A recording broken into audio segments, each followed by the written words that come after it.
من برای تمام مشکلاتتون یه راه حل دارم. این حرفو قبلا هم به شما گفته بودم و الانم میخوام دوباره تکرارش کنم. باید ازدواج کنیم وگرنه بچه‌تون از دستتون میره. ای بابا آبجی زیبا، با وجود نامادری هم ممکنه بچه اذیت بشه.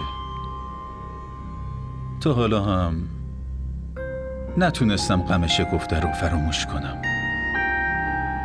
اون وقت شما میگین که من جاشو به یکی دیگه بدم؟ نه، من نمیگم جای اونو به یکی دیگه بدین. اون مادر بچه‌هاتون بود و همیشه هم میمونه. الان شاید خیلی درست به نظر نرسه، ولی در واقعیت این بچه به مادر نیاز داره، حتی اگه اون مادر واقعیش نباشه. شما ببینین چند وقت دیگه که مومنه و عابده ازدواج کنن، بعدش خودتون باید به همه مسئولیت‌های اون رسیدگی کنین.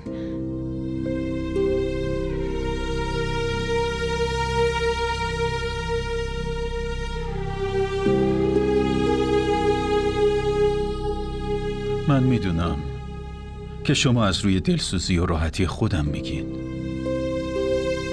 اما من 2 دختر جوون دارم. اونا الان باید ازدواج کنن.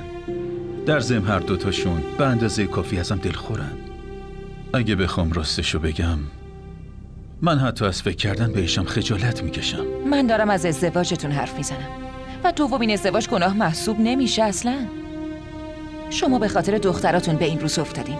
شما فکر میکنید که من نصیحتشون نکردم؟ اونا دیگه حاضر نیستن با هم حرف بزنن. حتی نمیدونم که چه دشمنی با این بچه دارن. اونا با این بچه دشمنی ندارن. اونا دارن منو تنبیه میکنن.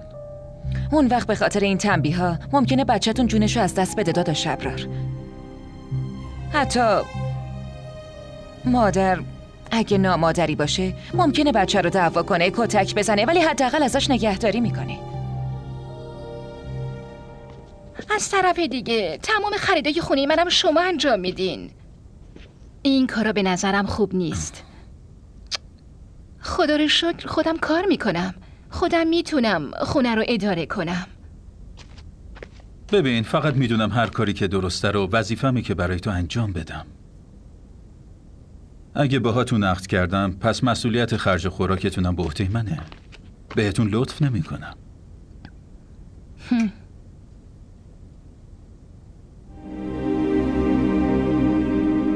چیزی شده؟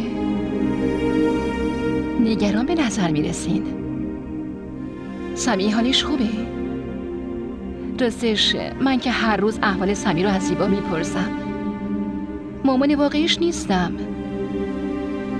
خب برای همین فکر میکنم خیلی نسبت بهش حقی ندارم. شما خیلی خوب حرف میزنین. راستش یه وقتایی یاد حرفاتون میافتم و میخندم. واقعا؟ پس خوش به حالم که به این فکر میکنید.